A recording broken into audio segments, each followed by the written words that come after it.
Hiya, I'd like to show you the technique of masking today. Now this is a really fantastic technique that you can use with lots of different stamps that you've got in your collection, and it enables us to build up scenes, create perspective, but it is actually really quite simple to do once you know how. So what I've got here is I've got two clear stamps. These are Rare Earth stamps from the Bake Sale collection. We've got this lovely cupcake and this strawberry. But what I want to combine them, and I want it to look like this strawberry is actually sat in the icing of the cupcake. Now if I was to stamp them together without masking, it wouldn't look quite right, as the strawberry would be sort of overlapping the icing and it would look slightly messy. So what we want to do is we want to do a little bit of simple masking to create this little image. So it's basically creating our own custom stamp really, as we're combining two stamps to make it look like just one image. What you're going to need in addition to your cardstock that you're going to stamp onto, you'll of course need your stamps. You'll need something to mount them onto, whether that be a stamping platform such as your Rare Earth Load and Fold or an acrylic block. You'll also need an ink pad. Now the type of ink pad that you're using depends on how you're planning on colouring these images. As I'm planning on colouring them using watercolour pencils, I'm going to be stamping using VersaFine, which is a pigment ink pad, and once dry it will not bleed when I add water over the top. If I were to be colouring in the images using my alcohol pens, I would use a Memento ink pad. And I've chosen a black VersaFine as I want that deep black crisp image.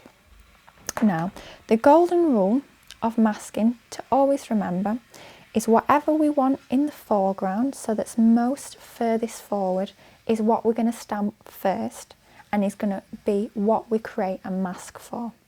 So all I've done to start with is I've taken this beautiful little strawberry stamp and I've stamped it onto a piece of a masking sheet. Now masking sheets come in lots of different shapes and sizes and forms, so I've used sheets. You can find them on a roll, and basically what it is it's sort of paper and it's got a backing onto it that you peel off, and you'll have, it's slightly sticky. It's not really sticky, so it is repositionable and you will be able to peel it off after each use, but it will actually cling to your cardstock. So I've stamped that out using my VersaFine and I've just started to cut around it, and I'm just going to finish off doing that.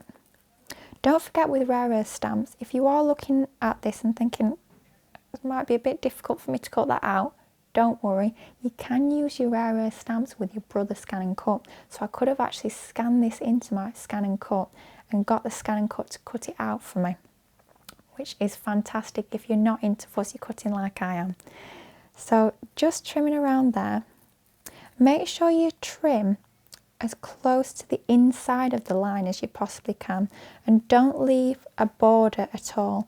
Otherwise, when we come to stamp our images that are further back, what you'll find is you have a halo and it doesn't line up quite right.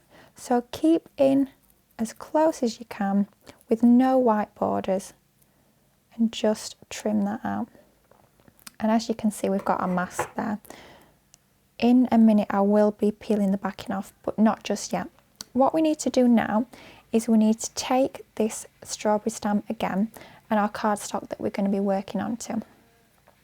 And because this is the image that's going to be furthest forward, that's what we create our mask for, and that's what we stamp first. And we work from the foreground towards the background when we're creating these sort of scenes, if you like.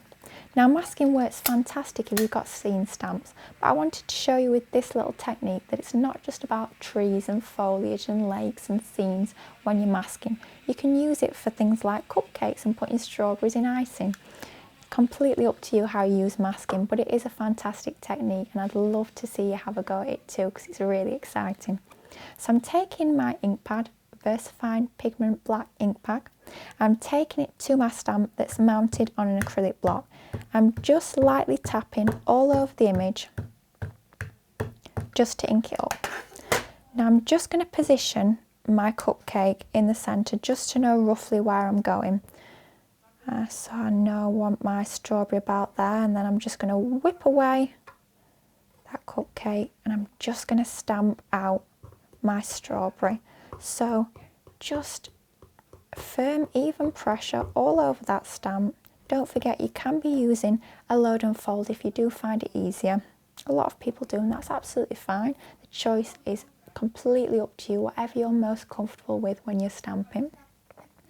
And as you can see, we've just stamped out our strawberry onto there. Oh, it looks a little bit strange, it is sort of floating there, but we will pop the cupcake on in a second. Now, back to the mask. This is where the magic starts to begin.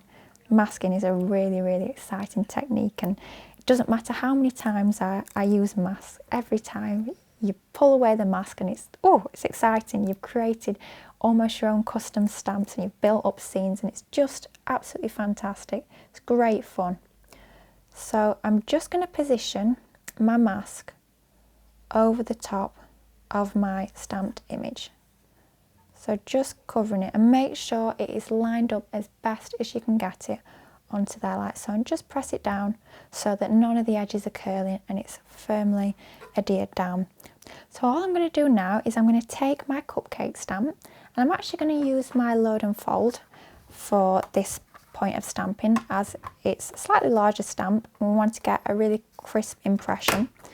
And then we do have that sort of safety net. If we don't stamp right first time, we can always go back in and stamp again. So I'm just butting up my piece of cardstock with that bottom right ledge there. I'm just going to lay my stamp over the top. I'm just going to pick that up using my little hinge system. And then I'm going to take my VersaFine ink pad again, and I'm just going to try and get that on a flat surface so it inks up more evenly. That's better. I'm just going to ink up my cupcake using my VersaFine, and then I'm just going to close the lid and apply firm, even pressure all over that stamp. But I don't need to worry if it's not stamped perfect. I can go back in again, but it has stamped absolutely perfectly. So I'm just going to remove my stamp from my load and fold to one side, put the lid on my ink pad, and then this is where the magic really begins, because I'm going to remove my mask, and as you can see, we've got a cupcake with a strawberry sat in the icing, all created using masking, using one little mask. And now what I would be doing is I would actually stick this onto my pack of stamps so that it's there for me to use in future, as you can use your mask multiple times, just basically until they don't stick anymore really, which is, you know, you can get several uses out of each mask, which is brilliant. So you don't have to create your mask every single time, but you can create really fun effects.